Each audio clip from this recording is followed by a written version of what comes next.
children, when they're laughing when I hold them, I thank Allah. For the sun in the sky, for the rain that brings us life, I just wanna praise Allah. For my health and my strength, my family and my friends, I'm so glad to be alive. For my health and my strength, my family and my friends, I'm so glad to be alive. It's so easy for me to love Allah.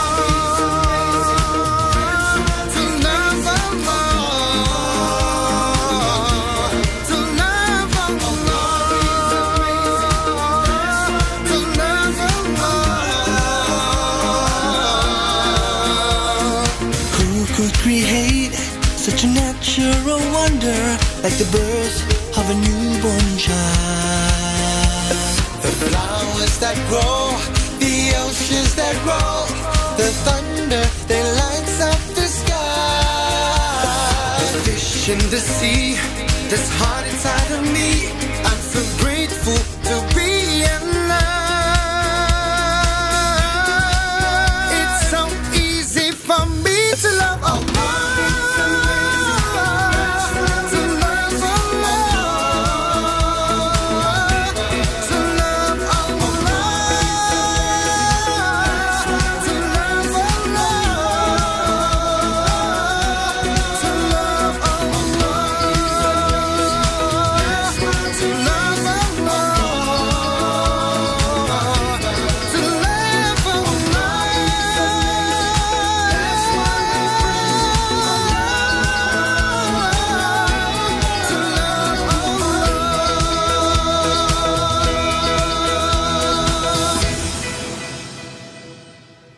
That was Unity with a track which I haven't heard for quite a while, actually. I hope you enjoyed that, brothers and sisters.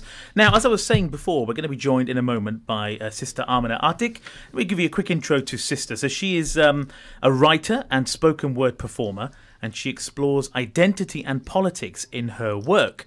And she's been involved in national and international projects, working alongside Roots and Roots International. They're spelt differently, so Roots as in tree roots and Roots as in a road network. Roots and Roots International, Ice and Fire Theatre, Writing on the Wall, the Arab Arts Festival, and many more. And she has been featured on various artistic platforms such as The Skinny, Bidolito or Bidolito, I don't know which one it is, I'm sure she'll correct me in a moment, and of course Ummah Sonic as well.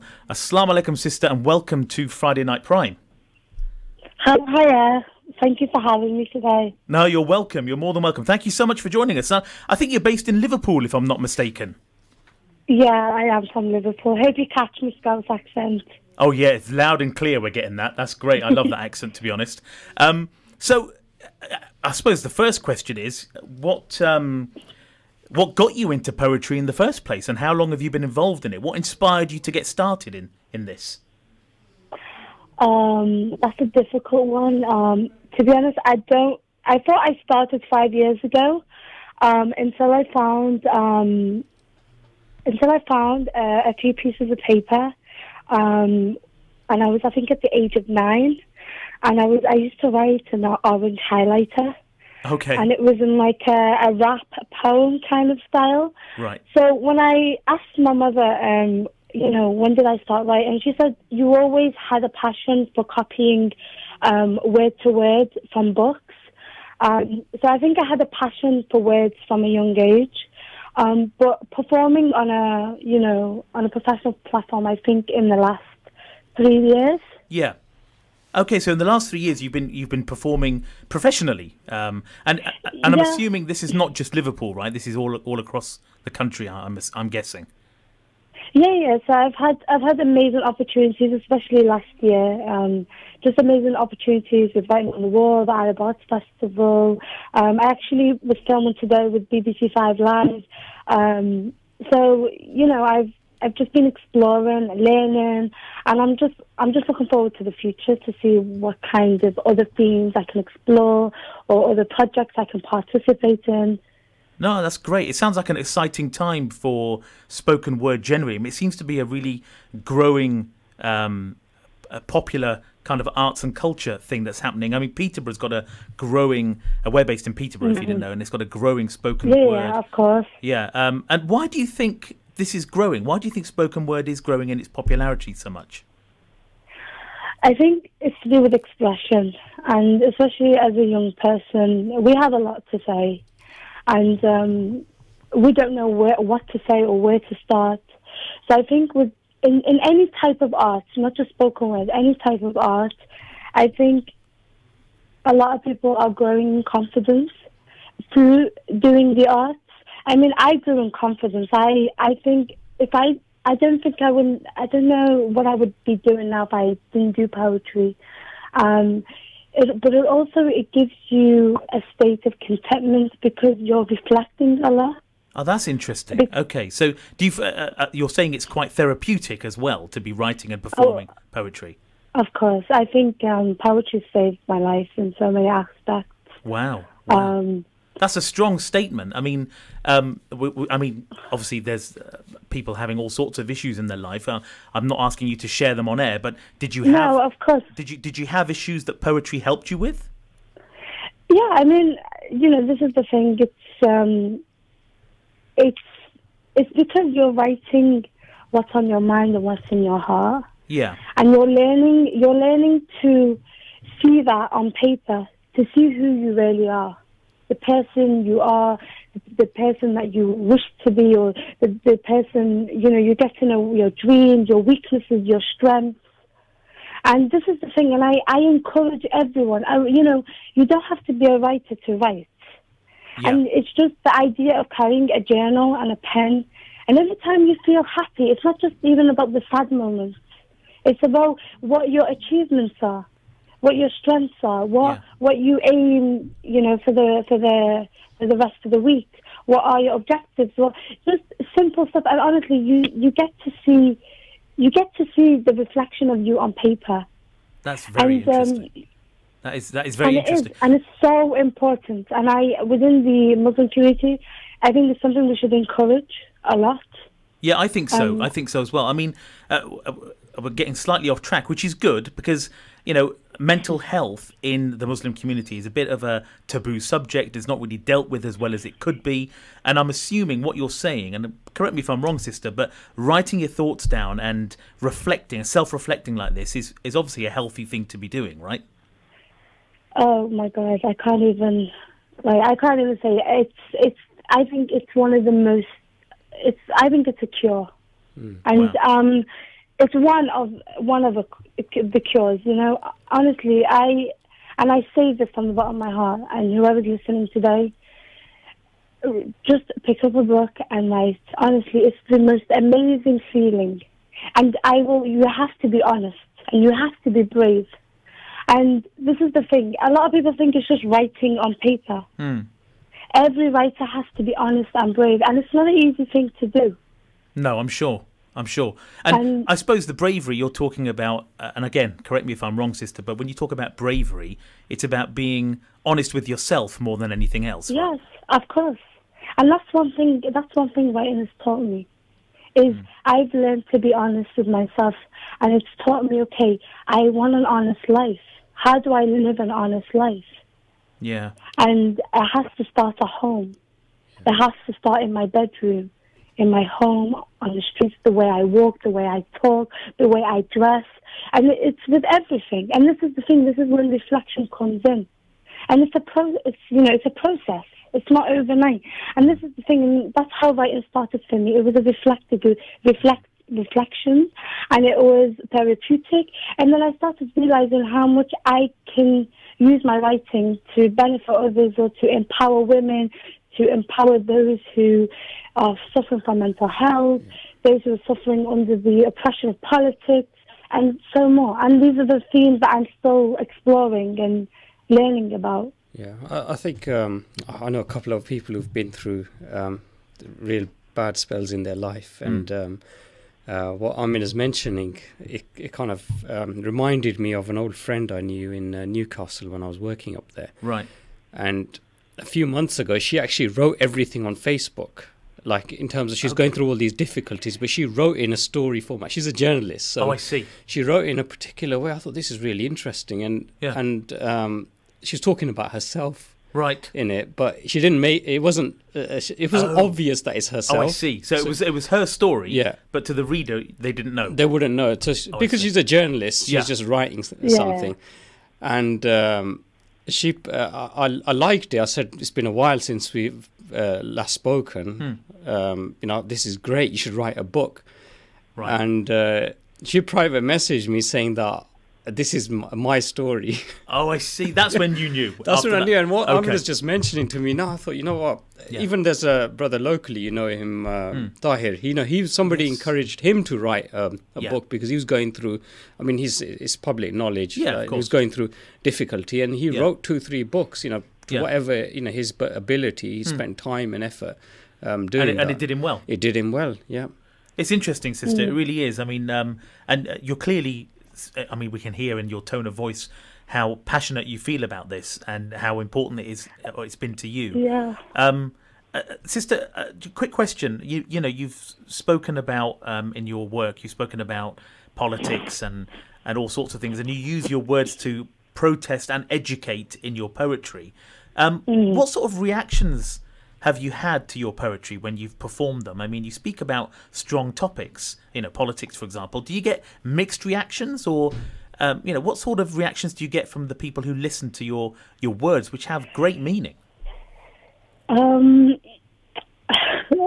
hopefully, I don't know. I want to be humble about it, but I mean, in general, people are quite supportive, and my main audience are non-Muslim, non-Arab. So I always have a diversity, but it's not more of. I don't perform a lot in my community. And why is that? Do you think? Do you feel there's not much of an audience for you in your community?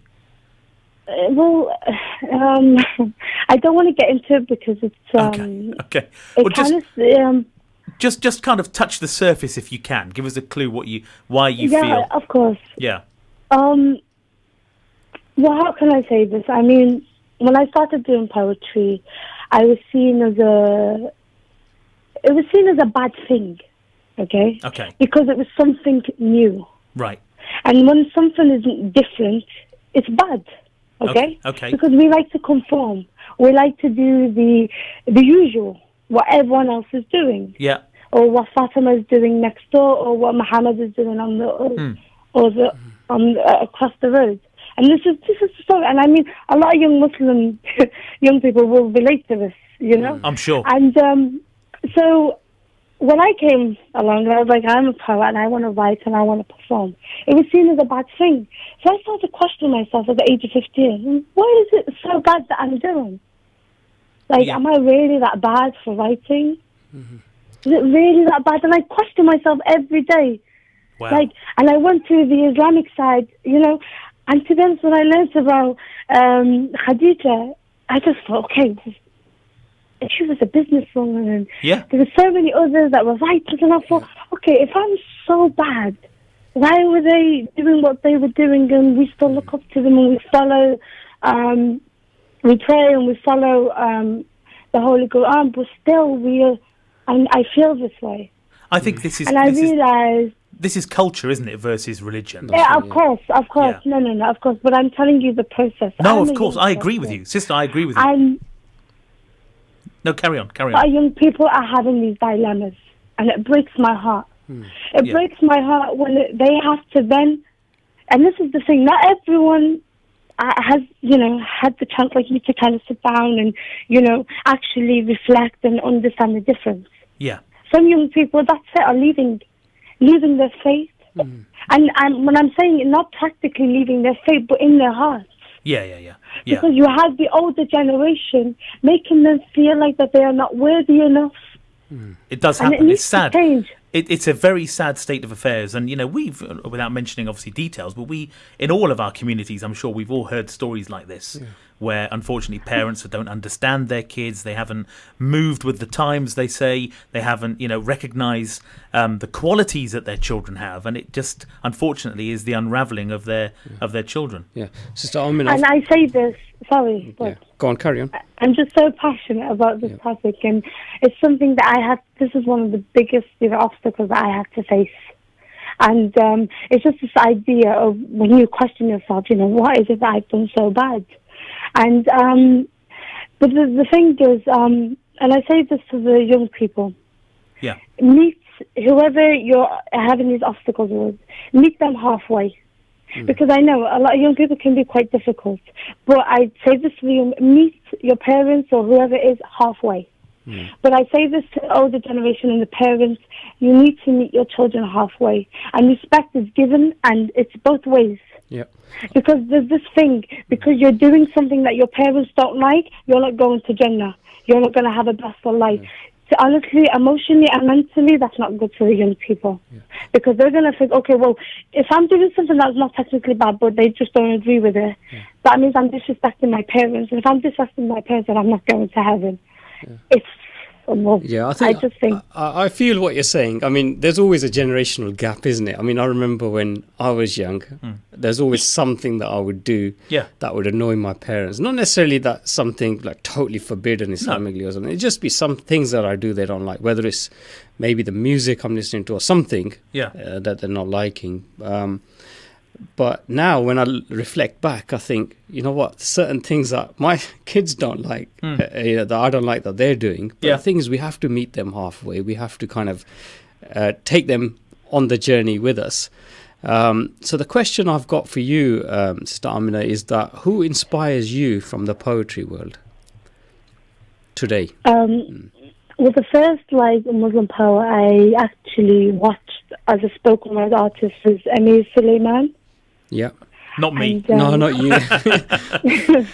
I actually got mixed up. You remember years ago? I remember. Just a quick story for you, sister. I moved to Peterborough 3 years ago, and I barely knew Brother Faisal now. He's a very close brother of mine. And I was around his house, and there was an event happening where Amr Suleiman was performing the next day. And you thought that was me. Yeah, I thought, hey, this is quite cool. You've made your mark already. Anyway, it's amazing that you find him inspiring. Carry on. Tell us more about that. That was the first YouTube video I watched, and I was like, wow, the power in his voice. And I just thought, okay, I want to do something like this. And I was already writing up this movement, but I wasn't performing as a spoken word artist. Okay. And that's when I joined Writing on the Wall, and they said, well, Amina, get up and perform your poetry. I was like, what? People perform their poetry? Wow. So I thought, okay. And then that's the day I started, and it's been it's been an exciting journey, and I'm just so glad I made this choice. Sister, you mentioned just there, you said that you were writing poetry and then you started performing it. So was it purely seeing people like Amir Suleiman that made you motivated to get up and start performing? Yeah. That was your driver, was it? It was just the power in his voice and the silence in the room. I just thought that's just powerful. If words can do that, then I want to try it. Wow. Well, I've yet to see you perform, sadly, but I did see a video on Almost Sonic, I think, that was shared on Facebook. But I'd love to see you perform live. So, Liverpool's a bit of a trek from here, but we do travel far and wide in our community efforts. So, inshallah, we will see you perform one day. Inshallah, thank you. No, it would be great. And we've got some more questions for you. We've got a few minutes left. Okay. Brother Faisal, I think you had a question for Sister. Okay. I want to ask you, what's the latest material that you're working on? Is there anything you can share with us? I actually, I've been working on something a little bit different than I normally do, because I study in university now creative writing because I knew that I wanted to study at an academic level. Yeah. And so then I realized that sometimes you don't have to be political to be political. Right. You can be sarcastic, but also be political. And so I started with a short prose called How to Date a Muslim Girl. And it's not directly how to date a Muslim girl, it's the political aspect of it. Right. And it's really, really funny, and I'm glad I wrote it, okay? Because it's, even the title, people kind of look shocked, they don't expect it. But let's be realistic and let's face the music. I mean, these things happen. Yeah. And it's the fact that it's discussing, but the thing is, the prose is political, it's sarcastic. It's the idea of like, they ask you, where do you come from? You say, I come from your local corner shop, selling mocha beans, broken dreams, and broken biscuits for half a penny. And so that was the start of the thing. I love it. No, thank you. But so it goes from the airport to the train to different scenarios.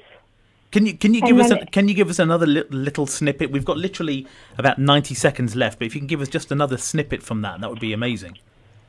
Oh gosh. Sorry to put you on the spot. It's okay. Can I give you something that I already have memorized? Yeah, of course. Yeah, that's okay. Okay, so this is about Yemen and my home, and so this is called What Do I Know? And I am her complexion. I am the dryness to her nose, and I am the shine to her forehead. And I am the dirt of a Bedouin. But what do I know? What do I know, O people of Yemen? You see, the truth is within my genes, and I belong under the shades of the trees, as the sun tries to control all of me. But what do I know? I traveled miles away, at the age of 4, to a land I called home. But my heart never approved, something was missing. Upon my eyes, as I sit above to unfold the truth, this inner beauty. And so gracefully you sit, you waved hello. But I never had the time to say goodbye. But you reaffirmed in the style of your own, and you walked along simply. The life one designed and polished with original history lessons that was taught to mankind.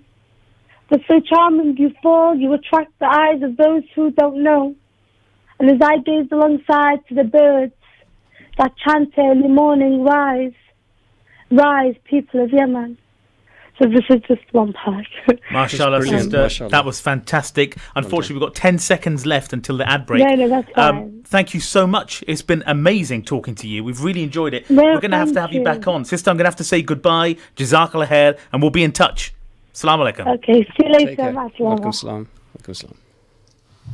Stay tuned to Salaam Radio after this short ad break. Bismillahir Rahmanir Rahim. Assalamu alaikum wa rahmatullahi wa barakatuhu.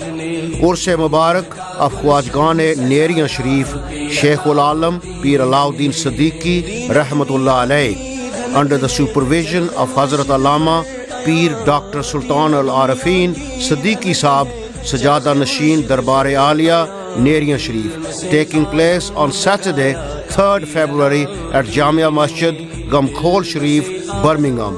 2 coaches will leave Peterborough at 10:30 a.m., one for men and one for ladies, and it is free of charge. For more information on the event or transport, please contact Faisal Hussain on 07811117786. Sisters can contact this number 07424403527.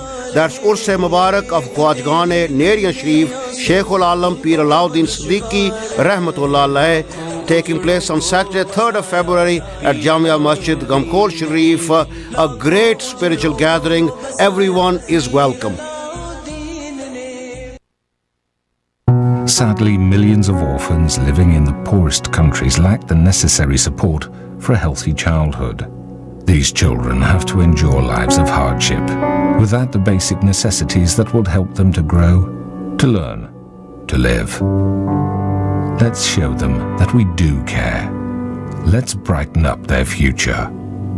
Call 0161 225 0225 or visit humanappeal.org.uk.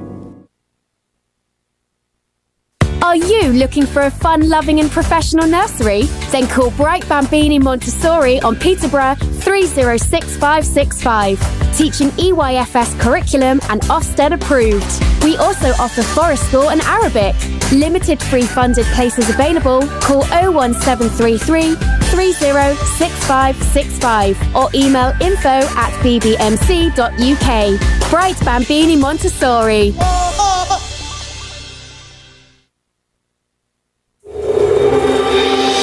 Need a great place to chill out? Look no further than The Lounge for quality food and drinks at a great price. Try our varied menu: pasta, seafood, burgers, grills, salad, soup, rice and sides. Also hot and cold drinks, milkshakes and mocktails. Leave room for our exquisite desserts. The Lounge, 417 Lincoln Road, Peterborough. Call 01733 709 306 to order for delivery. The Lounge, friendly service with a great atmosphere.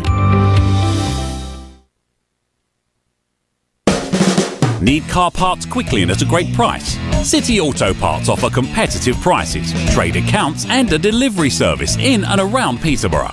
For all your parts and accessories requirements, visit City Auto Parts, 30 Fitzwilliam Street, Peterborough, PE1 2RX. Call us on 01733 347711 or visit www.cityautoparts.co.uk.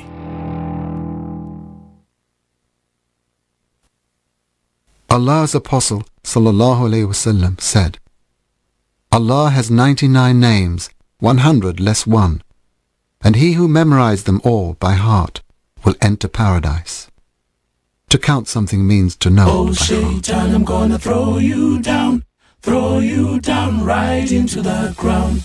Oh, Shaitan. This is Salaam Radio, Peterborough's Muslim community radio, broadcasting on 106.2 FM and online.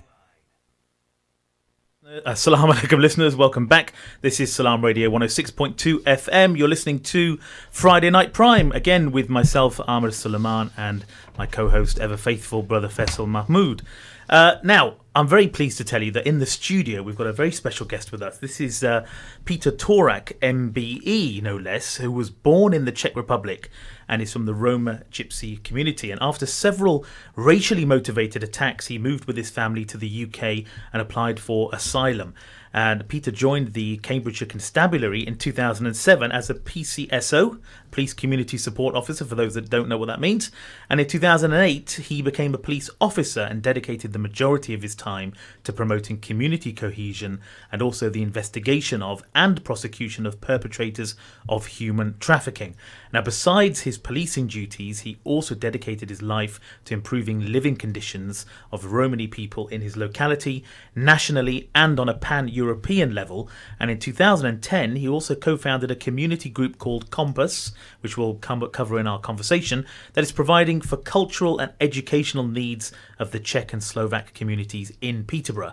And not only that, in 2013, he had co-founded a police staff association called the Gypsy Roma Traveller Police Association, the GRTPA, supporting over 160 members in 5 European countries.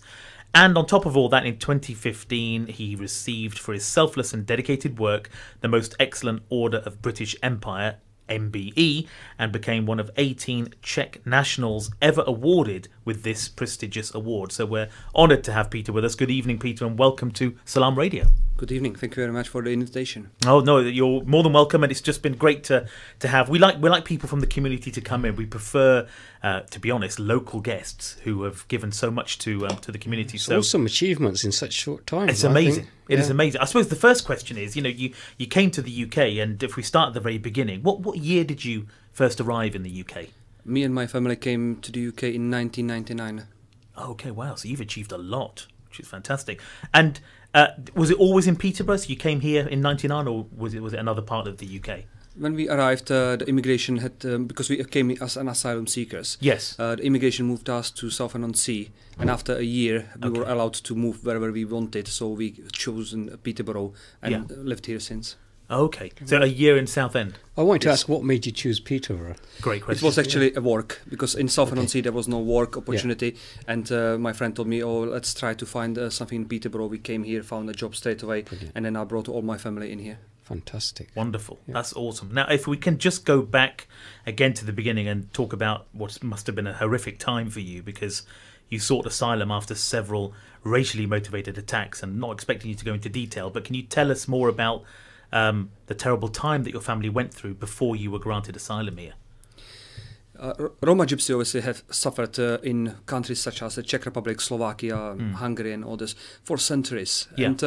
And nothing has changed actually until today. And when we were living in the Czech Republic, my father and my mom always wanted the best for us. Obviously, as any parent, they wanted us to have an education and eventually a good job. Yeah. But the Czech society were restricting us in terms of what we could achieve. And not only that, but also we were discriminated against and beaten up and attacked by groups of skinheads, neo-Nazis, that were very active in the 90s. Yeah. So very frequently we were spot at or chased by skinheads when we were going home from school, because we used to live very close to a football stadium. Yeah. And also just like 2 months prior to the attack, prior to us leaving the Czech Republic, I was attacked by a group of skinheads, and the next day my mom was attacked whilst she was going home with my brother. And we think that it was due to my father's political activity, because he was protesting against a wall being built between the Roma settlement and the Czech community. Oh, I see. So he was very actively involved in that campaign too. He was, to prevent. And was that wall ever built? Yes, unfortunately they built the wall. They did build the wall. Yeah. Wow. They've taken it down since, but initially that was the wall, yeah. Goodness me. Horrific. Well, it's a blessing that you were able to leave and come here and settle down. It's fantastic. And if we jump forward to 2006, when you joined the police, if I'm not mistaken, as a PCSO initially. That's right, yes. What made you decide to do that? What made you decide to join the police? What was your reasoning? We have to jump back to whilst we were in Czech Republic. Okay. I always wanted to be this kind of action hero. Even when I was a small child, I always dreamt, of taking the shirt apart, and having having a cape, underneath it. Yeah. But I guess when I when I finished my studies at the Czech Republic, I applied actually to become a police officer. Yeah. But that it was after the attack when I went to police station to report it, and they kind of laughed in my face. I realized I don't want to be a cop in the Czech Republic. Okay. And then we left the country. When I moved into the UK, I was so grateful for obviously all the service and the great the great kind of human approach that we have received. Yeah. So from the day one, that I definitely wanted to give back to the societies here. So after probably 2 years when I learned English and settled into the society, I've applied to become a police officer. First I was told I can't be a police officer because I was not British, but then in 2006 I managed to get into the job through a friend, Greg Irvine, who was a constable at the time, and he assisted me to get into the police as a police community support officer. Okay, so initially there was that resistance because of the lack of British nationality. Was that I went to British police station and asked what do I need to do to become a police officer, and they said, oh, you have to be British, which was a false information. I don't know why they said it. Wow. Maybe they just didn't know, but that put me off for another couple of years. Yeah. And then only when in 2006 I met Greg Irvine, he told me, no, you don't need to be British. Let's do it. Yeah, because you would have thought that's like getting any other job. As long as you've got a permit to work in the country, you could get whatever job. So it was false information. It was. Yes. It was, yeah. Yeah. So that's interesting, and I could kind of guess, but I don't want to guess. So what made you actually leave the police force then? I was in the police for 11 years. Since obviously I left only 2 months ago. Yeah. Okay. And I have to say I love policing. I'm so passionate, and I was passionate every single second of being a police officer. I was so proud. My family was extremely proud of me being in the police. I'm sure. But I got to a point where I wanted to do something different. Yeah. There are so many different things I want to achieve in my life, and I would just.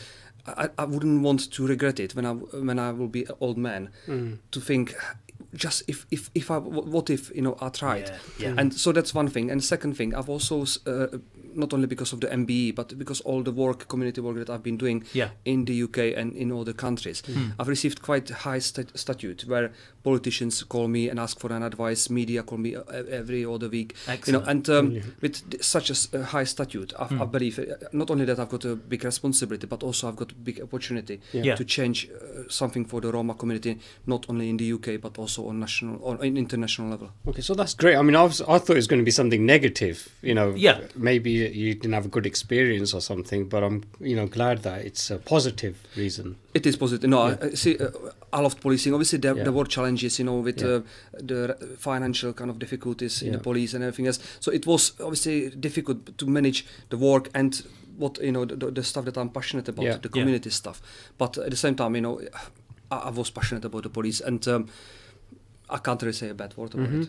Okay, that comes on nicely to my next question. I mean, you've been dedicated to community work, and what I want to know is what drives you and keeps you motivated to keep going. I mean, a lot of people, when they end up giving up things, they don't go all the way that they'd really like to, especially in community work. So the question really is that what actually keeps you motivated and going?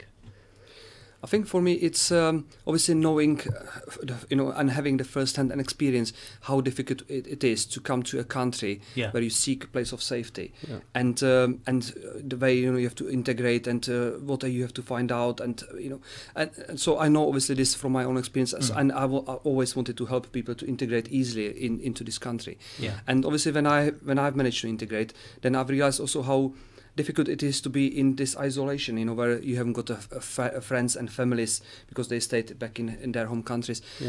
So I started obviously with my friends to do community work through a community group. So we've set up a Compass in 2010, which was a community group at the time, and the main purpose was actually to bring people together, to actually help with the social isolation, to actually cater for those kind of needs, like cultural needs, educational needs, and other needs. Brilliant. So Compass stands for what does that stand for? Compass was actually short for community partnership. Okay. Oh, I see. Okay. And this was in 2010. This was co-founded. That's right. Yes. And I imagine it's still going today.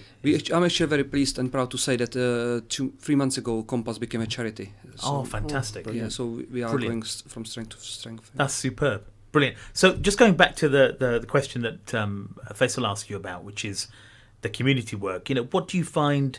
Because we do community work, and there are elements we find frustrating. We won't go into them now. No. But I'm just keen to know if somebody who works in the community so dedicated and so passionately, are there elements that frustrate you? And is it people or is it processes? I'm just curious to get your kind of insight on that. I think it's probably more processes. And, specifically speaking, in Peterborough, when we talk about things that would frustrate me, is maybe a lack of, cooperation with the local authorities, where there's a huge need for communities to have their own venues. Yes. And we are not talking about venues to only, do parties, but we are talking about venues where we want to bring children out of the streets, and stop them maybe from either causing antisocial behavior or stop being involved in substance abuse. There's a huge need, but we are still not getting anywhere with the local authorities, and that's one of my frustrations. But otherwise, I think in Peterborough we are managing quite well, and so there's not that many frustrations, because as a communities, I think we've always worked very well, and we've been probably the best practice for many other cities. I mean, looking back at it, I mean, when I was growing up in Peterborough, it's going back 25-30 years now.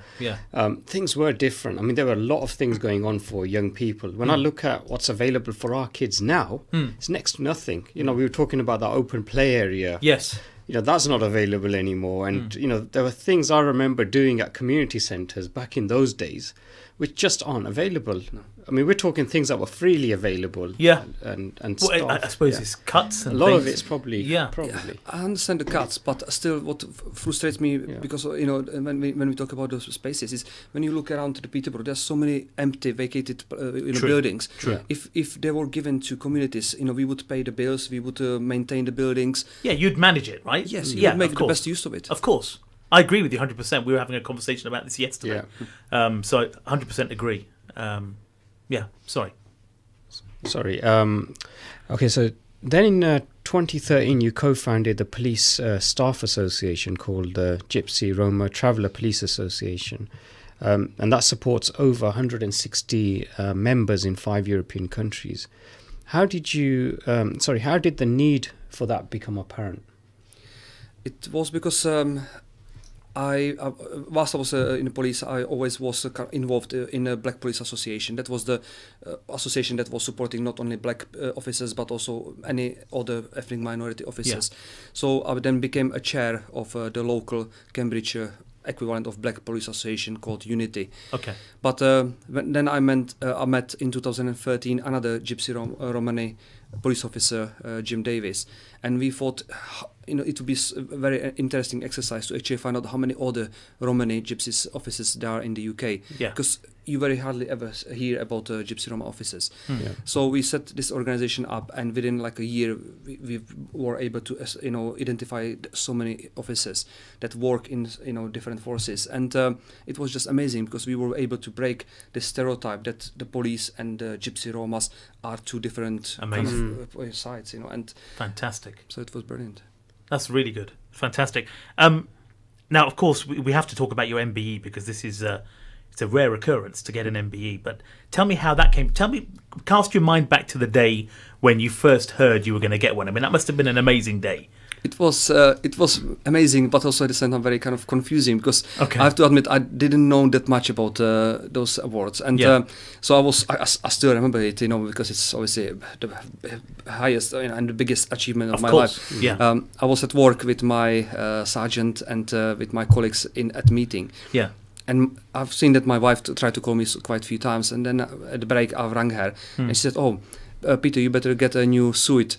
I said, "What are you talking about?" He said, "Oh, you've got some letter here that you've been nominated for this award."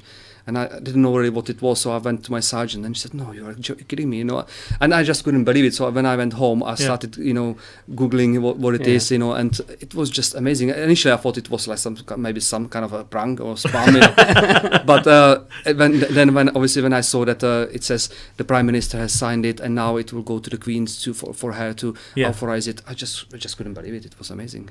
It must have been quite surreal at the time to think about. I mean, I can imagine it now. You wouldn't. You'd think, is this real? Yeah. Is this happening? But I suppose in some I know people don't do this work to get an MBE. It's just a byproduct of the work that you do. But it must have been quite a humbling experience, I would imagine. And in some sense, I would imagine for you and others who've received them, it must be great to get that recognition for the work you've done. I mean, that's human nature, right? To be recognised for the work that you've done is a big thing. Oh, absolutely! It was huge. As you say, it's we do this kind of work, community work and volunteering, because we believe in believing it, and because our heart tells us to do so. Of course. And but when you are awarded with some award like this, it's just enormous, recognition, and it just reassures you that what you have done so far was the right thing, and it gives you also so much energy to go further, and that's why I started after the MBE,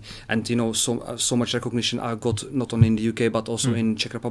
I started thinking to utilize my statute to something even greater. So tell us a little more about that, because I know you're not just doing work in the UK, right? This is in the Czech Republic as well. So I'm guessing you visit there very regularly and you're doing work there. What kind of community or activism are you doing out there? I'm actually involved in quite a few countries, including Czech, Slovakia, Romania, and Bulgaria. Most of the Central Eastern European countries. And obviously, whilst I was in the police, I was doing mainly community policing. I was teaching police officers and police officers in those countries how to work with predominantly Roma community, how to engage and how to involve them in the policing. Yeah. I'm also quite heavily, and especially now since I left the police, involved in inclusive education. I've been contracted by the Council of Europe to work in 3 different countries, to work with schools to show them how to work inclusively with all the children, not only ethnic minorities but the disabled children and all the children. So these are the 2 main strengths. And then also I work quite closely with big companies when they invite me to do motivational speeches or leadership training for companies like Google and big corporations. Because they see in me kind of like someone as a leader, leading towards a change. So that's why they. We should have you in our mosque. We should. I'm telling you, I think it would be useful. It would be not only useful. I think it would be a packed house as well for somebody like you. Yeah, definitely. We need to talk about this. Off air. Yeah. It's fantastic. I mean, I've got a question. I mean, Peterborough is a very diverse community, as we know. I mean, I've grown up here pretty much all my life. I wasn't born in Peterborough, but I've seen it, from I was here since 6 months old baby, but as a child I've seen it, how it's grown into a really brilliant diverse community. However, community unity and also cohesion isn't great. from what I've seen, everyone's kind of doing their own thing. The Polish community is doing their thing. The Roma community is doing their thing. The Lithuanians are doing their thing. Pakistanis are doing their own thing. But there's no kind of interaction. This is my personal experience. I'm not finding that. What do you think are the underlying reasons for that? See, my experience is slightly different. Working with the local authority and the police, I completely agree that there is this, communities working together, like amongst themselves in small kind of silo. Yeah. But at the same time, when there is a need, and like the EDL demos here, that's true. Perfect examples of how the communities can mobilize when there is a need. And I think like when we organize through Compass activities, we get people from different countries, from different religions to come together. Even obviously me now being invited to your radio is actually a good example of communities working together. True. That's true. I get quite often invited to celebrate Ramadan with my Muslim friends. So I think there is aspect of cohesion, and also because I travel a lot around the UK. Yeah, I personally think that in Peterborough we are doing actually spot on. Compared to some other cities. I think we are ahead. I think it could always be better. Absolutely. Yeah. But I agree. I think, and I've only been here 3 years, and in the 3 years I've been here, I have seen events where people do come together. That's true, yeah. But when the events are not happening, then it kind of goes away again. Yeah, there's no. I mean, this is what I was trying to get at. Is that there's no, like, unless you kind of at next generational level. Let's say, for example, my kids play with your kids, and that kind of interaction that they have in schools, they have that outside. So, for example, let's say we've got this youth club going on. Wouldn't it be great if all our kids were attending that youth club together, because they're all going to grow up together, and we've got to kind of somehow, I feel we've got to lay down this foundation so they can kind of make sure that they're interacting and getting on with each other. Exactly. I personally think it also comes down obviously to the fact of the parents, influence. Definitely. Quite often probably the parents still come with their mindset from their home countries, with even preconceptions. True. And so I think obviously there's still a work to do, but otherwise obviously me coming from a country where you live completely marginalized.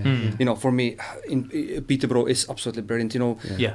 Especially when I go on Lincoln Road. It just feels so. It's brilliant, isn't it? People complain about Lincoln Road often when in police in other places, but I love it. It's like my home, and it's just I love it. And it's a bit of a melting pot, isn't it? Of people. I mean, you everyone's just getting on with their lives, and I agree. I think it's great. So I suppose the final question, we've got about 5 minutes left, but what can we do, and we've kind of touched on this, but what can we do as individuals to help us all get along with one another and integrate with one another more? Is there a solution to this, or is it, as you say, does it stem down from the parenting down to our children? Is that predominantly the way forward, do you think? I think there are a few things that we could mix in the jam. One is definitely parenting and educating parents about leave your preconceptions away, put them away, and start from scratch, because here it's completely different. Schools obviously still can do a bit more as well about obviously educating children about different cultural aspects. But also it comes down to each of us. I think it's about volunteering. I think actually, and having the drive to find out more about your next door neighbor, about your friends, about your people that live in Peterborough. Like quite often, I go and celebrate Ramadan with my friends. Last Sunday I went to a Jewish synagogue to have a speech in there. I go to a Mormon's church, and because not only because I want to find out about their religion, about their culture, I just want to know the people. Of course. And I think if each of us would show some interest about, what's your traditional food? How do you say this in your language? Just some friendly approach to everybody. I think it would make a huge difference. But also volunteering and encouraging young people to volunteer, to help in the local church, to help with at the green backyard, to plant some trees. Those kind of things will make a huge difference. I think That's so. Great advice. I think it's great. And you and I, Peter, we met at the Migrants Organised meeting, and a couple of weeks ago we had Zrinka on the show talking about Migrants Organised, and you were talking about schools, and Sian Drinkwater, I think her name is. That's right, yes, thank you. She's now actively working in the Peterborough area to approach schools to talk about this very topic, which you say needs to happen, and I agree. I think a lot of work can be done at schools, because unfortunately there is silos in schools as well, which comes from the parents, unfortunately. But no, I agree. I think it's great. It's been a pleasure to have you on. Thank you so much for coming in. And yeah, I think we need to have a little chat. So maybe Brother Faisal and I will drop you an email and talk about how we can work together on other things. And I'll be looking forward to it. Yeah, it'll be great. Fantastic. Thank you so much, Peter. It's been superb. Thank you for the opportunity. No, you're more than welcome. So that was Peter Torak, of course, a very accomplished individual who's doing great work. I just wish there was a clone machine so we can clone people like Peter. Yeah, because we need more people like him. We've got time actually to tell you about a couple of events coming up shortly. One of them is very relatable to what we've been discussing. This is, of course, the One Day With Us event taking place on Saturday the 17th of February. This is the second annual event. This is between 1 and 4 at St John's Church, Cathedral Square. It's a free annual event celebrating the contribution of migrants to the UK. All are welcome, of course. There's a cafe, international food, live music. Our very own Brother Tokia, I think, might actually be performing. Really? Yeah. We've got to make sure we're there. Absolutely. Yeah. So there'll be children's activities and community projects as well.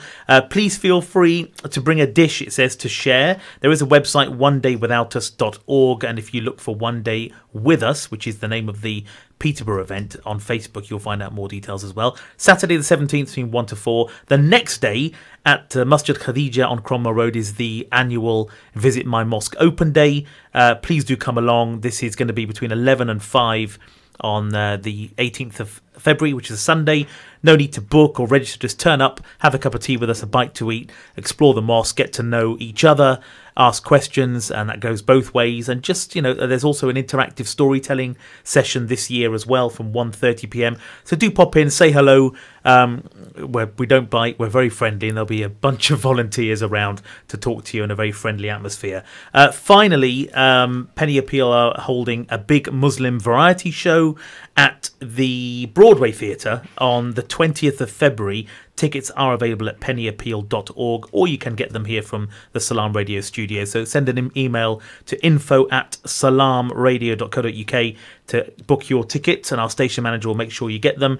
Acts like Signature, Abdullah Afzal, who was from Citizen Khan, Alman Nusrat, Faisal Salah, Once Upon a Family, Omar Say No More. I don't know who this guy is, to be honest. I'm just saying. Say No More. Yeah, Omar Say. Yeah, exactly. It's an extravaganza show. It's all in aid of orphans. There are early bird tickets still available. I think this weekend only. There's £20 for 4 tickets for a family ticket. That's all we've got time for, unfortunately. Do stay tuned to Salaam Radio as always, and join us next week, inshallah, at 9 p.m. same time with Shazad Yunus of Muzmatch, inshallah. Assalamu alaikum. Alaikum salam.